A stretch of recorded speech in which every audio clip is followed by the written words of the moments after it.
Good morning, and welcome to Business Ahas. Yep, I said good morning. This is one of the very first time we've done a Business Aha in the morning, and I'm actually honored to have a dear friend with us today.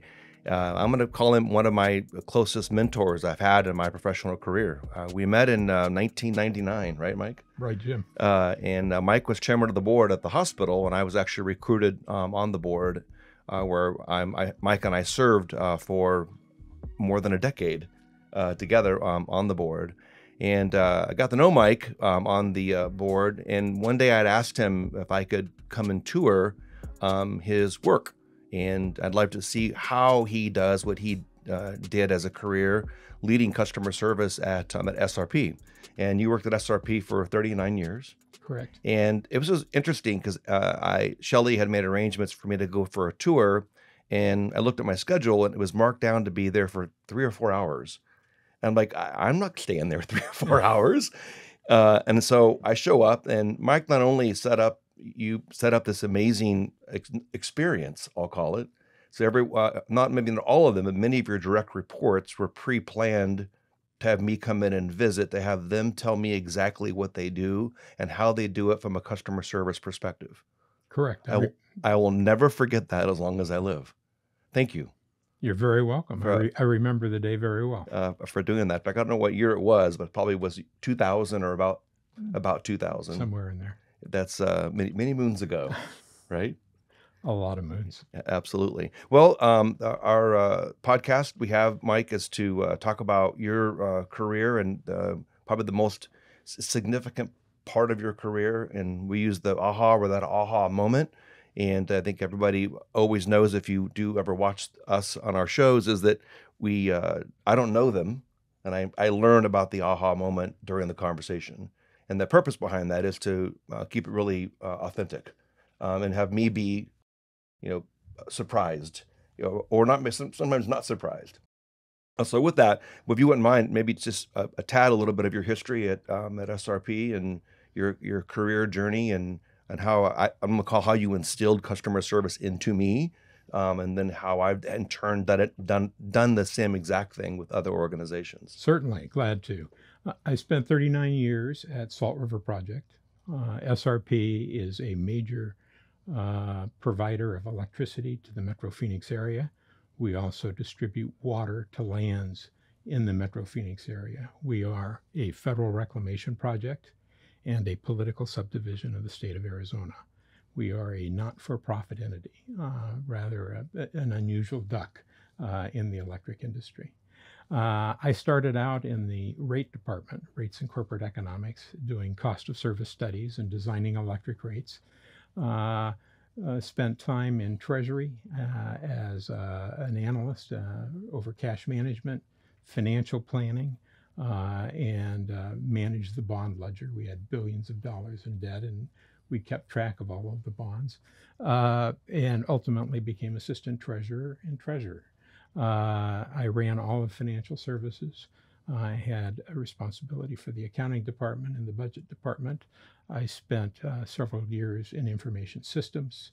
And then at that time, this would be in the early 90s, there was a growing international discussion of deregulation of the electric industry, letting the end user pick their electric provider. And that became of incredible concern to our senior management team. If we lost customers, we would not generate the revenues from electricity sales that we needed to support water operations in central Arizona. Water is really a lifeblood in Metro Phoenix and responsible for all of our growth. I mean, we started out as an agricultural community, cattle, cotton, and citrus, all dependent on water. I had developed quite a reputation as a troubleshooter and an agent of change in the various jobs I had been rotated through. And I was tasked with going into customer service and helping us prepare, getting us ready for deregulation from the customer side. That's really my background. And that evolved over time where I ended up with 40% of the company reporting to me. I had responsibility for power distribution, water delivery, and then all facets of customer services, including not only the phone centers, customer contact, but all of the billing and the collecting. More than 40% of the entire staff indirectly reported to you. They reported up through me. I controlled their work. Yes. My memory serves me correct. You told me an interesting story that you were approached for the job and you declined it because if you were going to take the job, you wanted certain responsibilities and certain departments to report to you, and you were told no, and you said, well, then I don't want the job. I only will do it, if I remember correctly, is if you give me these departments. I had the job twice. Okay. The first time I had the job, I went in and working right along, and we got right into the throes of deregulation, and the head of financial services resigned. And I had previously been the head of financial services. We were gearing up for a rate case to unbundle all of our tariffs and ensure that we could compete in deregulation. And my boss came to me and said, Mike, I need you back in financial services. And I said, fine. And went back in there, and we had an extremely successful pricing process. I mean, it was absolutely beautiful. And got everything all lined up. And then my boss came back to me and said, Mike, things are going to hell in a handbasket in customer services. We want you back. Would you go back? And at that point, the company had restructured the jobs, our infamous HR department, and finance paid a lot more than customer service. And customer service was a killer. So, I mean, I said, no. And so after some negotiations, I got the pay, and I got to choose some of my direct reports and move some people out. And you got both departments. And I didn't keep finance. Oh, you didn't? I moved away from finance, and then I spent the next 20 years in the customer function and had the time of my life. I absolutely loved what I did. Fascinating. Thanks for sharing. Okay, now let's talk about the aha process. When I went into customer service, we had a reputation of having good customer service. And I'm looking around, and we had 20 to 30 minute waits in the phone queues. We had 1/3 of our customers that struggled to pay their bills every month, that either couldn't or would not pay on time. And 1/3 of my cost was dedicated to working with these customers. I mean, a very, very unproductive, unsatisfying situation. After a year or two of working in the trenches there and trying to get things squared away and see what we really needed, I crafted a vision. And that vision, looking back over my career, was a defining point. It's what I would call a business aha.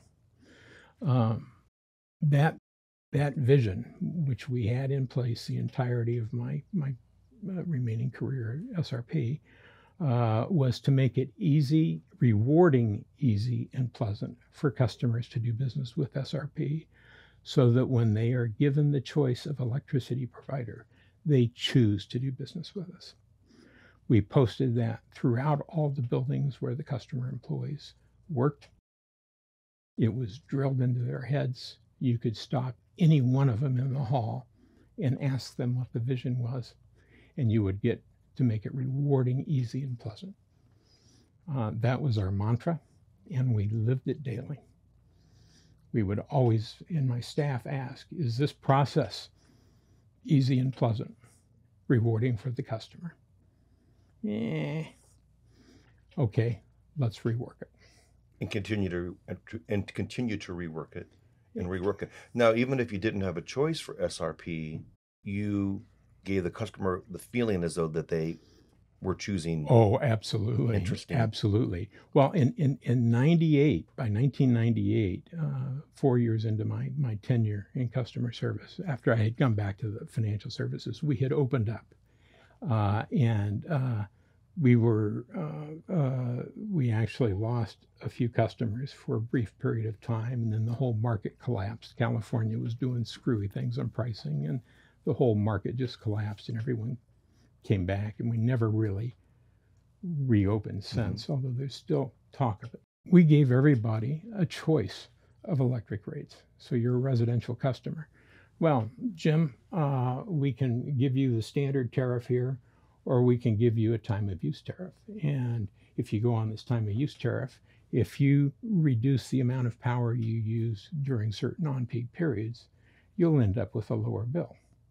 And we'll make a deal with you. If in the next 60 days your bill doesn't go down, we'll refund the difference to you from what you would have paid on the standard tariff and put you back on the standard tariff. So it's a risk-free trial. The rest of the company about died when I started doing that. You can't do that. I said, what the hell, I can't do that. We're doing it. We even went out to customers and said, hey, Jim, you know, we're looking at your usage profile. And this was after the smart meters came on, which we'll talk about in a minute. We looked at your usage profile, and we think you'd be a natural saver on time of use. So why don't you let us switch you over? And corporate pricing came to me and said, Mike, you can't do that. And what we had happened is during the early trials and deregulation, we actually had alternative providers come to, it turned out, service stations, because service stations pump power after the peak, pump gas after the peak times. And we're promoting time of use to them. And I said, if we don't do it, our competitors will do it. Interesting. And hurt our relationship with now customers. I know why I did laundry after 9 p.m. Exactly. It's your fault. It's my fault. But it was your choice. Well, actually, it wasn't my choice. I was told you will not be doing laundry, and that thermostat will not change until 9 p.m. Yeah, so laundry got done at 9. I remember that. It was 9 a to 9 p, if I remember correctly, during the peak time. Yeah. Interesting. I didn't realize that was one of your initiatives. Yes. We had at one point the largest residential time of use program in the nation. Wow. In the nation. Did you come up with the idea, or do you see somebody else that did it? Recall my first job was in the pricing department in rates and economics. Analyst. As an analyst, one of my first assignments was to design a time of use rate. Federal legislation, the Public Utilities Regulatory Policy Act in the late 70s so you did that then. Suggested that. And we designed it. But it was a pain in the neck to administer. I mean, we had to figure out how to bill it because it required massive changes to the billing and the smart engine. Meters. Well, at that time, they weren't so smart. And they we had a little thing going around that. Yeah, then. they were, the time of use meters were $500 a pop versus $30. So, I mean, it was quite a learning for us. But by the late 90s, we'd figured all that out and just started rolling them out. What percentage of the SRP customers, I know you've been gone for a while, actually use time of use versus not now? I think we got it up before I left to about 30% of the customers were on time of use. Yeah. Actually, I would have thought that number would have been higher. Yeah, no. Interesting. No. So people are reluctant doing that? Yeah. In general? Yeah, it's different. And it does require a different way to live, to be frank. Yes. I mean, your lifestyle is a little bit different. Absolutely. And solar is changing as well because the cost of power at different times of day. It's now cheaper during midday than it used to be because that's when the solar panels are really cranking out the power. Giving the customer a choice is that aha that changed the philosophy internally for staff to always know that you always are giving them a choice. And that was that metamorphic change in the organization. It was a massive change. It was a massive change, and it didn't stop with giving them a choice of pricing options. It's, uh, Jim, what day of the month would you like your bill to be due? I got to pick. You got to pick. We were great at having a system that would bill. I think we billed 20 days out of the month. Every Monday, Tuesday, Wednesday, Thursday, and Friday, and we'd want equal number of customers billed every day for efficiency, right? And then we'd end up dealing with a customer on Social Security that at the time got their check on the 3rd of the month, and we would demand payment on the 1st of the month. And they're on your money or your life, basically. And they're on a fixed income. And they're between a rock and a hard place. So we said, well, we'll give you your choice of due dates. Oh, Mike, you can't do that. It's going to be too difficult to bill. Well, let's put our heads together and figure it out. I was great at telling staff, we're all going to go into a room and we're locking the door and we're not coming out until we fix that problem. Wow. Until we identify the fix. And having previously had oversight of finance, you were able to communicate to them using their language, right. lack of a better word. Right, exactly. Finance and information systems. And so we had great success there. Fascinating. How long do you think it took the organization to really embrace that feeling? Or to, now they're living it as well, as opposed to they're being told or that it's new? Oh boy, Jim, it is a massive culture change. And I guess one of the ahas is it takes much longer than you think.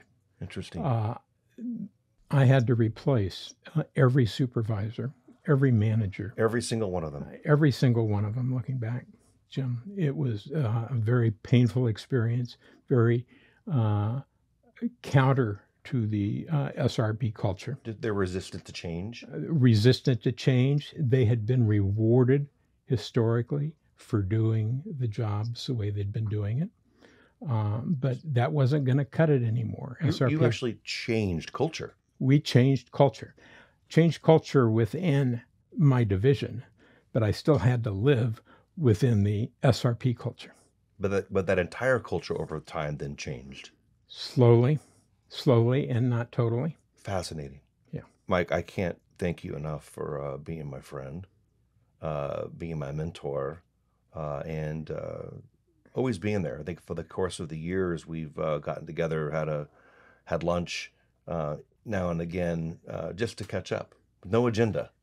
Exactly. And then one day I came to you and I said, I have an opportunity for you, Mike. And you declined that opportunity.